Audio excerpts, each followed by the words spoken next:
Hello folks and welcome to the first of our Falkirk Apple Regional Training Centre sessions on exploring learner engagement. So this session focuses on classroom collaboration and we know that there are loads and loads of collaboration tools available on iPad through both Apple and third-party apps. And this session is going to focus on Padlet, which is a browser-based tool. So if you're joining us from Falkirk, that's perfect for your one-to-one device classes and your shared environments. But Padlet also performs really well with other types of device setups because it's accessed via the web. So if you are joining us or you're watching the recording from a place that maybe doesn't use iPads or has a bring your own device policy, it's also really useful in those environments as well. My name is Kerry Abercrombie. It's lovely to meet you all. I am the Curriculum Development Officer for Digital Learning in Falkirk Council. So I just want to start out by saying that I am not an expert in Padlet, but it has been a long-term love of mine. So I've been using Padlet for about 8 years now, and it's really in my sort of top 3 go-to tools when I want people to easily collaborate together. And the reason it's one of my go-tos is because it's so easy to work with in a classroom setting. And the reason that I wanted to bring Padlet to this series about learner engagement is because I was recently at BET, which I know that a couple of people on the call were as well. And I met the Padlet folks and they gave me a demo and it literally blew my mind because this tool that I've been using for years and years and years does so much more than I thought that it did. So I would like to share some of that with you today and hopefully you'll see how good it is for collaboration and also learner engagement. So with that in mind, just before we jump in, I just want to kind of check and see how familiar we are with Padlet. So maybe on a scale of 1 to 5, 1 being I've heard other people talking about it and I'm a little bit curious, 5 being I use it all the time.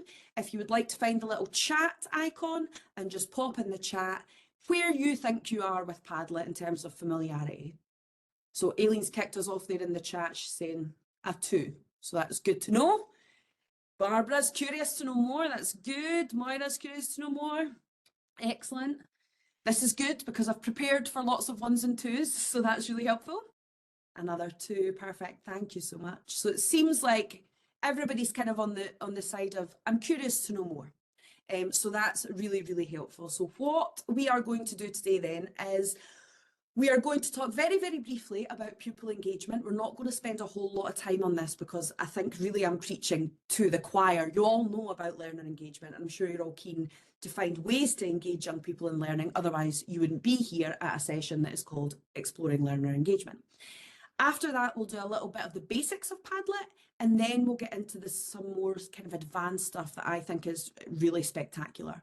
As I said at the very start, I will be asking you to join in some Padlets and try some things out for yourself. So if you do have a separate device, you can do that with your iPad or with a phone. But if you're using just one device, I'll also try to remember to pop the links in the chat so you can do it on the device that you are watching on when the time comes. So just to start off really quickly looking at learner engagement. So obviously there's tons and tons of research on learner engagement. And there's a myriad viewpoints and stances. And what we're not here to do is to kind of get into all of that and all that academic stuff. But I do want to spend a little time talking about the different types of learner engagement because I want us to have these in our mind when we think about the tool that we're seeing today and how it might link to some of these concepts. So the first type of learner engagement you will all be familiar with is cognitive engagement. And this is really about each individual learner's level of interest or curiosity in the learning or in the content. Then we have emotional engagement, and the suggestion here is that, you know, focus and interest are helpful, but actually learners' emotional responses to a learning experience, whether that be positive or whether that be negative, is an important factor in shaping that experience. Then we have behavioural, and this is one that I think is quite interesting because this one is often, erroneously in my opinion, cited as the measure of engagement. So this is the one that's all about like effort and compliance and completion of tasks and all those kind of things. Then we have social engagement, which is all about collaboration, interacting with others, working with peers, working with the teacher.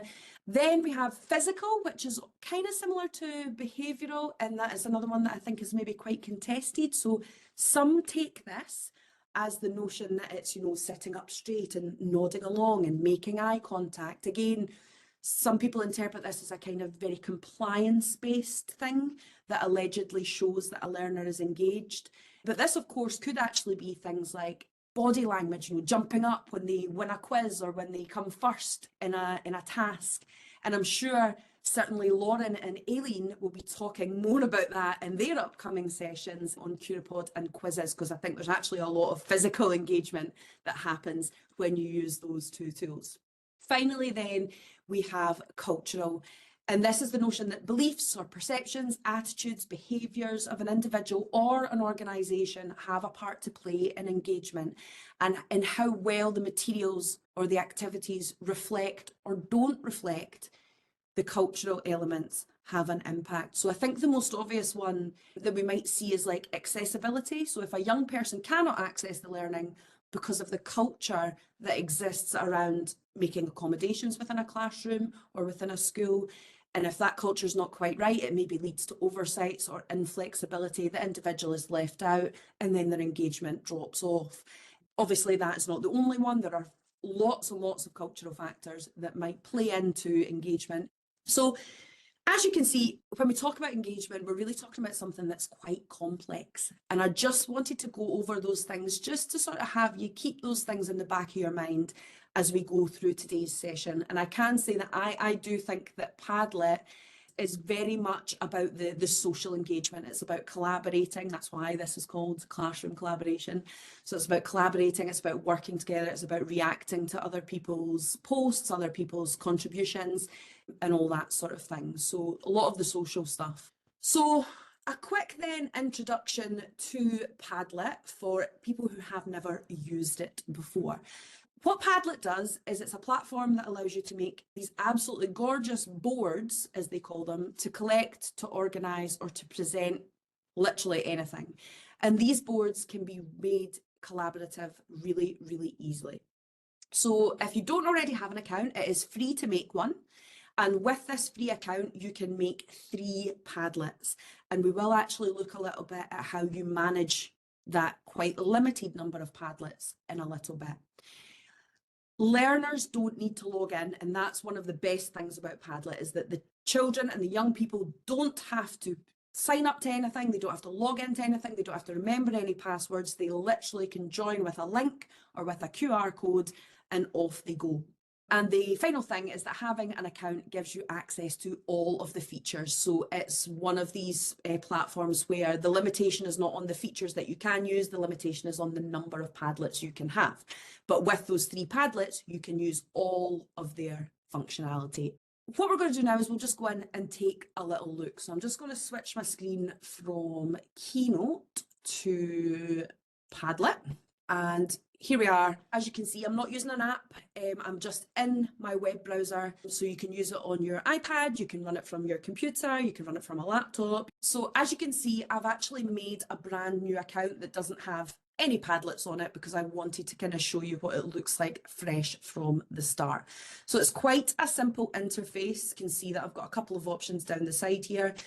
But where I would usually always start would be up here at Make a Padlet. And what normally I would have done before I went to bed is I would have clicked here, and you can see that I get lots of choices. So I can make blank boards, I can create with AI, we'll come back to that. And then we've got a whole range of things in the gallery.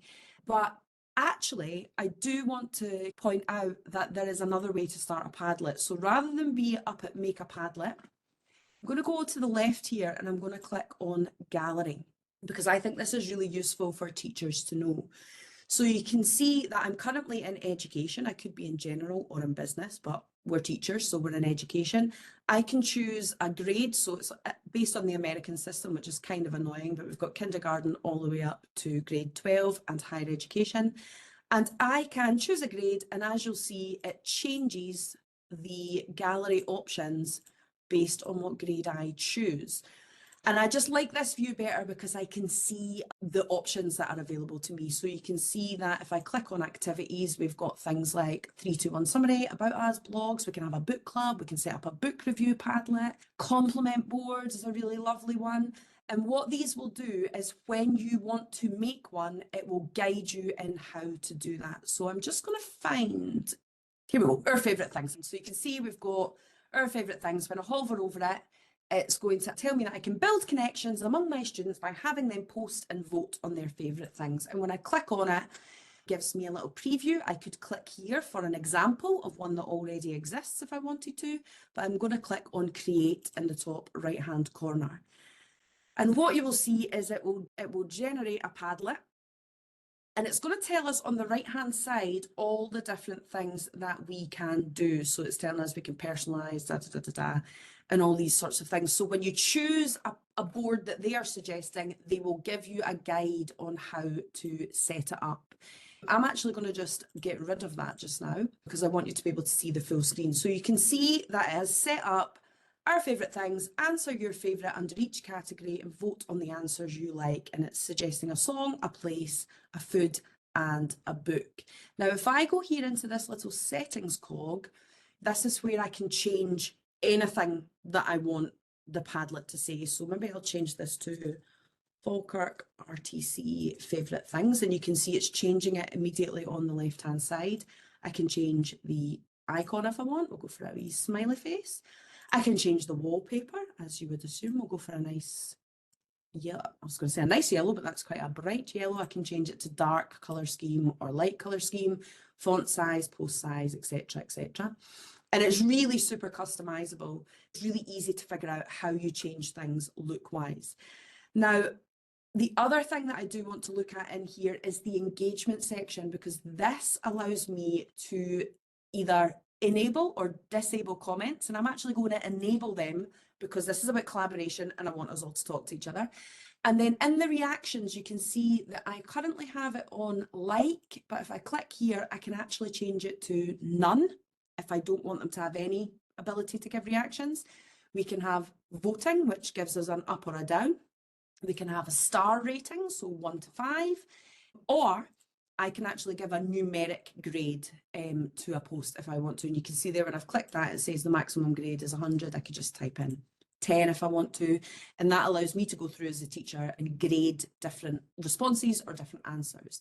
I'm going to leave it as like. I'm going to leave it at that just now, and I'm going to come out. I'm just going to show you how the children and young people respond to this. So obviously you can't do this yet, but you'll have a shot of doing it in a minute.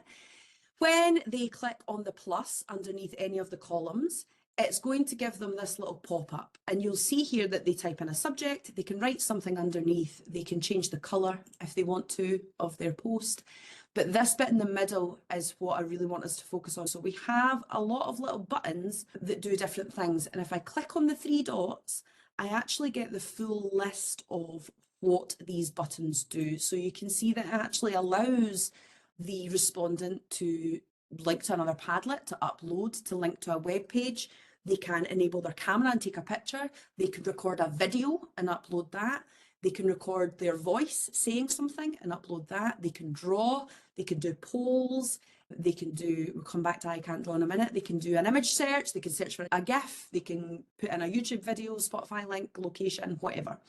So I wanted to show you that because we're about to do this Padlet. And I want you to be brave and be creative and try some of these things rather than just typing an answer in.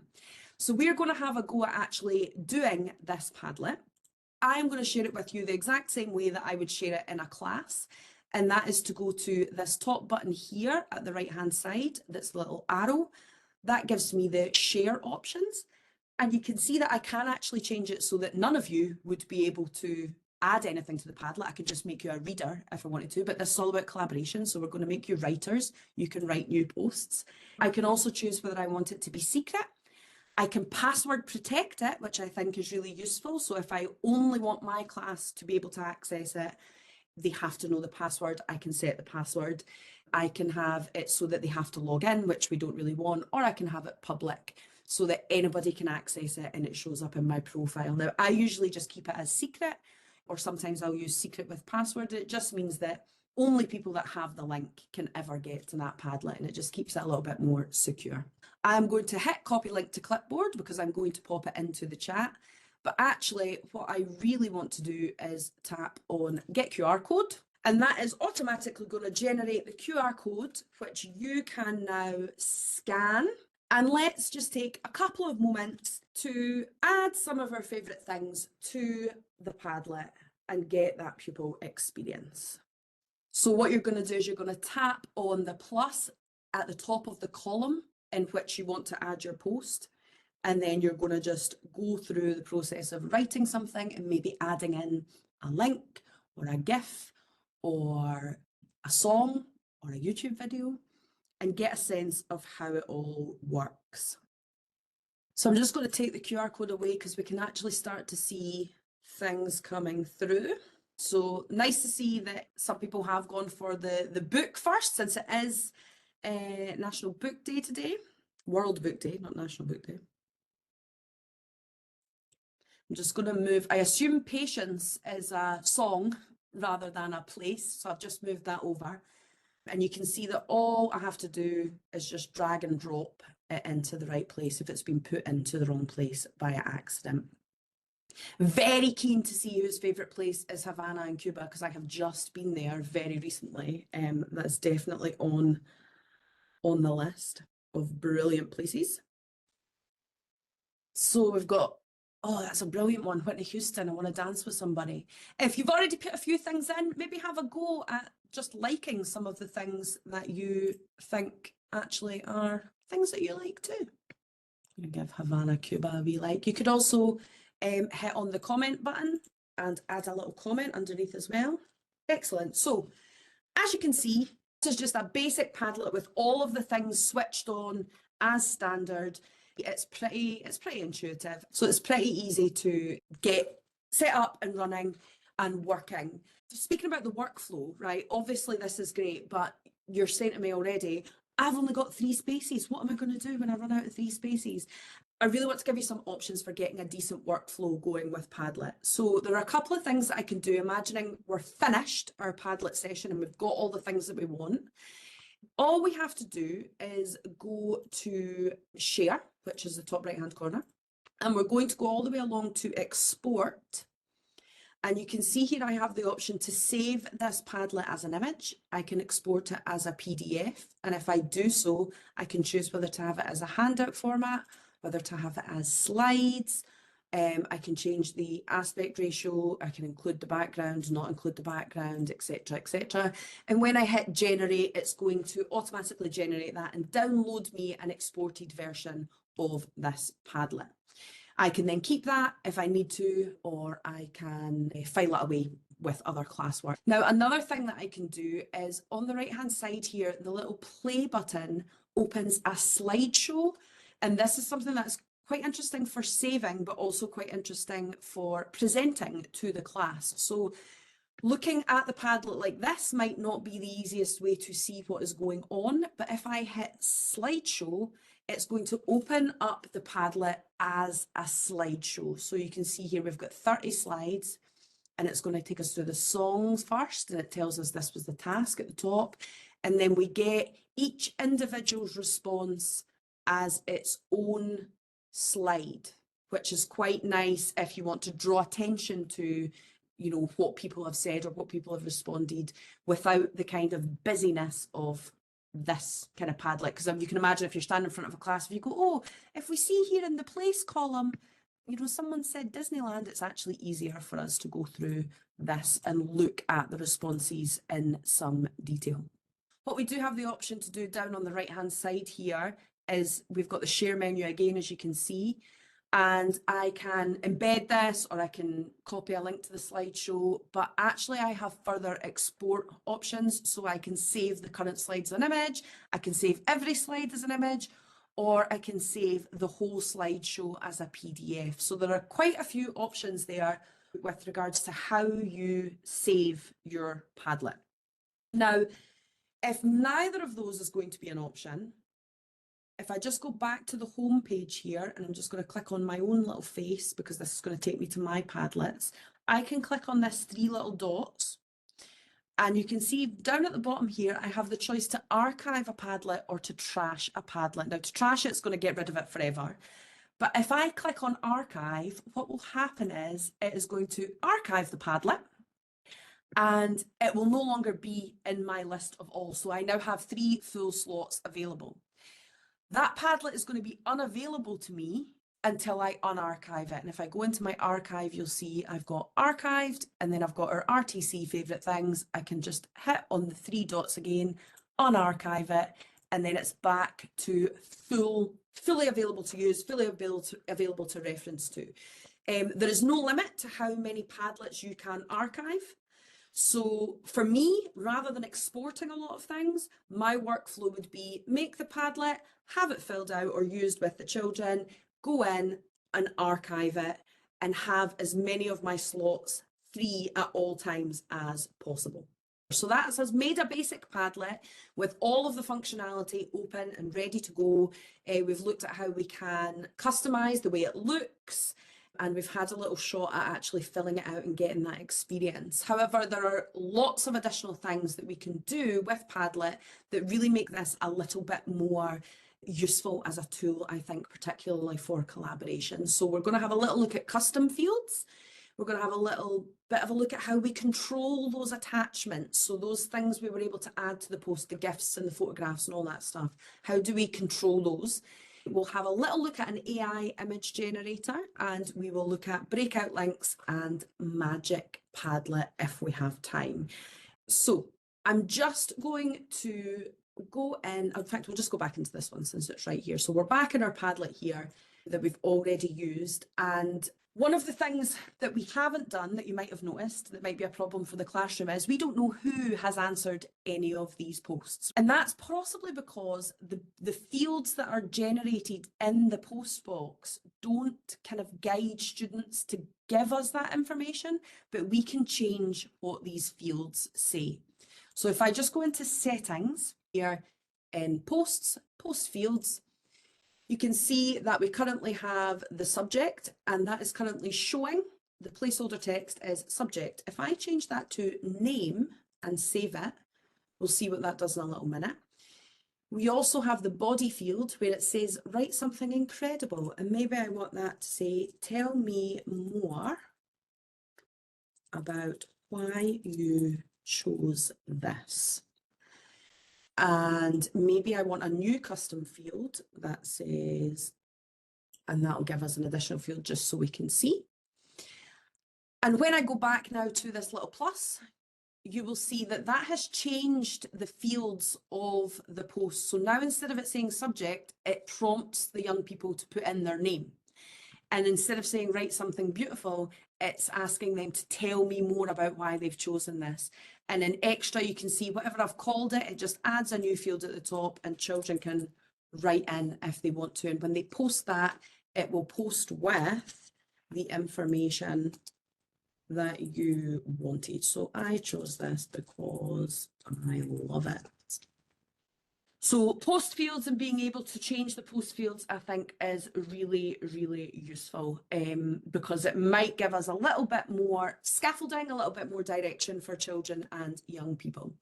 Now, the next thing is about controlling these attachments. So obviously we have all of these options, and for some age ranges, some classes in particular, these might not be appropriate. These might actually be more of a distraction than they are a help. There would be nothing worse, I think, than if you wanted serious long form answers for your higher politics class and they all posted a bunch of GIFs of, you know, Boris Johnson. That might not be the most helpful thing. So maybe we don't want all of these to be available, and we can change that just back in settings. If I go down to post fields, attachments, I can link or unlink these things. So maybe I don't want them to use their camera and I don't want them to use their video recorder, but they can use their audio if they want. Don't want them to draw, don't want them to use Google Drive, and I don't want them to be able to use GIFs. I can just uncheck all of these, save that. And when I go back into my posts, you'll see that I now only have the things that I have enabled for them. So I only have enabled the voice, the Spotify, the image search, and the poll. And that can be really useful for just kind of focusing children, focusing people on how they are going to collaborate, the kinds of multimodal tools that they're going to use, just makes it a little bit more easy to navigate. Now, to show you an example of this where you can use it, we're going to also look at the AI generator, which I think is really, really fun. So if I go into Gallery, I'm just going to click on this AI Art Studio. And again, you'll see it does exactly as it did before. I can see an example, or I can just click on Create, which is what I'm going to do. And as usual with the templates, I do get the options of all the different things that I can do. Click that away, because when I share this with you this time, what you're going to see is in the attachments, you only have one option, just one choice. And the only choice is this I can't draw. And when I click on it, it's going to ask me, write what you want to draw. So this is a text to image generator. So have a little shot, be as detailed as possible. And when you click on go, it's going to give you 6 options and you can choose the one that you want to add to your Padlet. So I've typed in my prompt, I'm going to press the next arrow. It's going to draw my words. It's going to give me some choices. I'm going to choose this guy and I'm going to call my artwork King of the Sloths.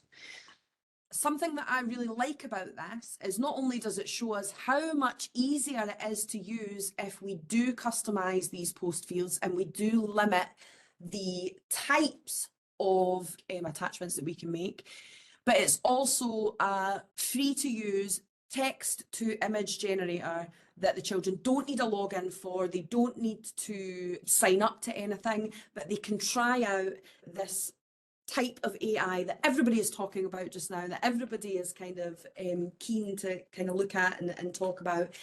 So we've got some more coming in just now.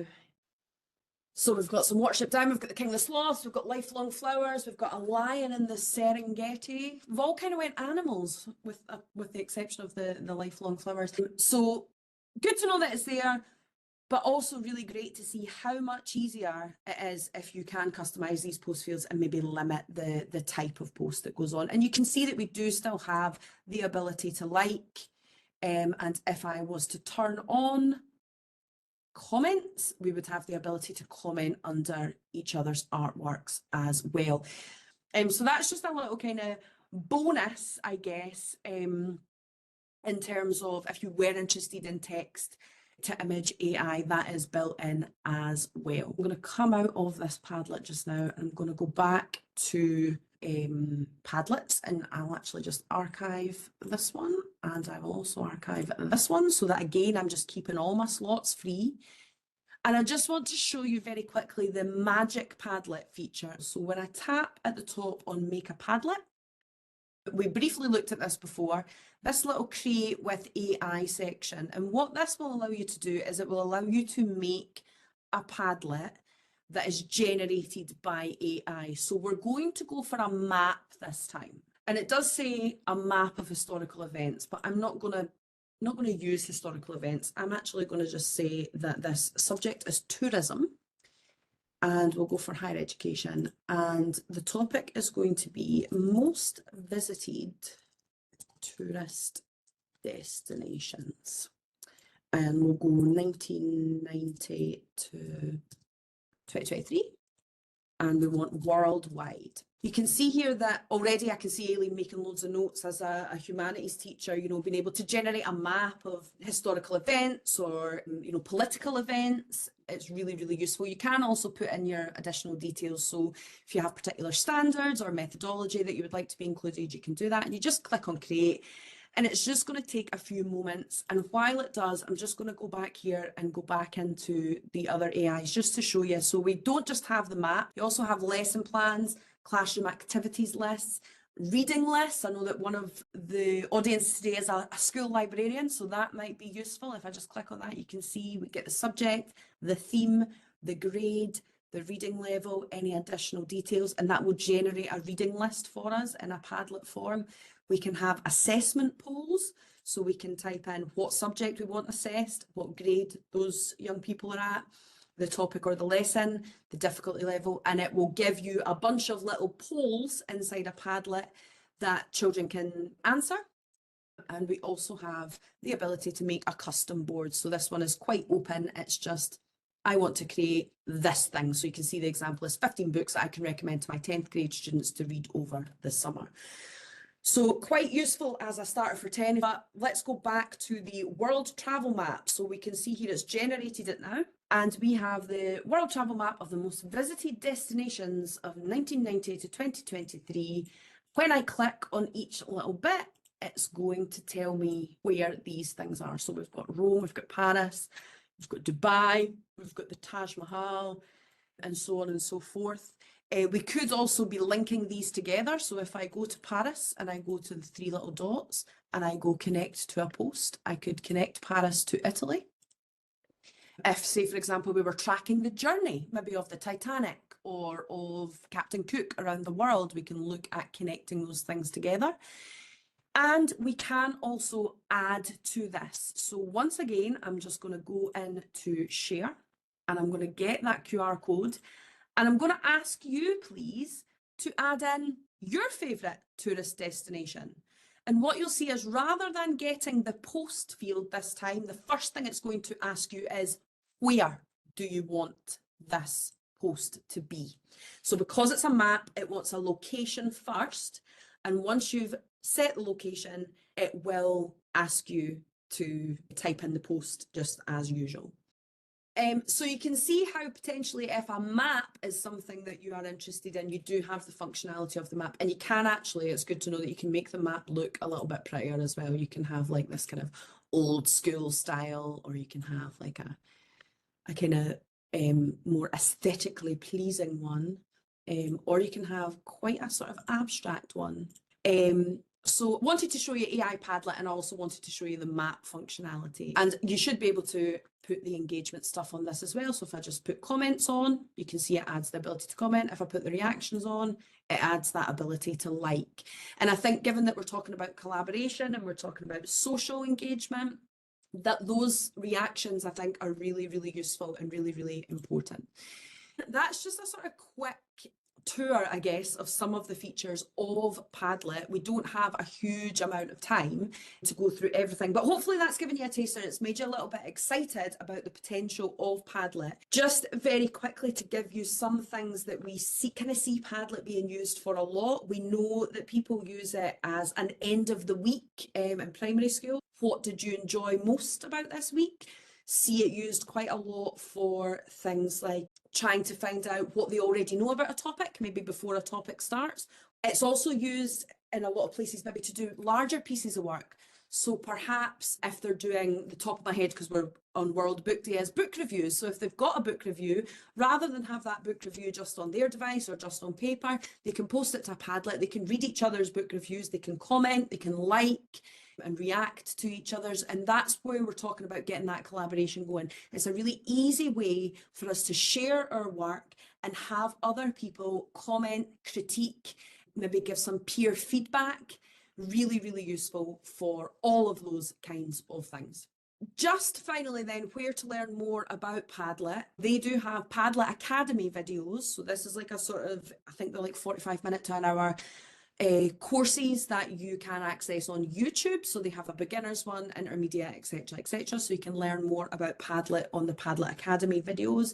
They also have a whole YouTube channel that has a bunch of different videos on it of different lengths on how to do specific things, inspiration. And then we will, of course, put these materials from today, including the recording, on the Falkirk RTC site. So I'm going to close it out just by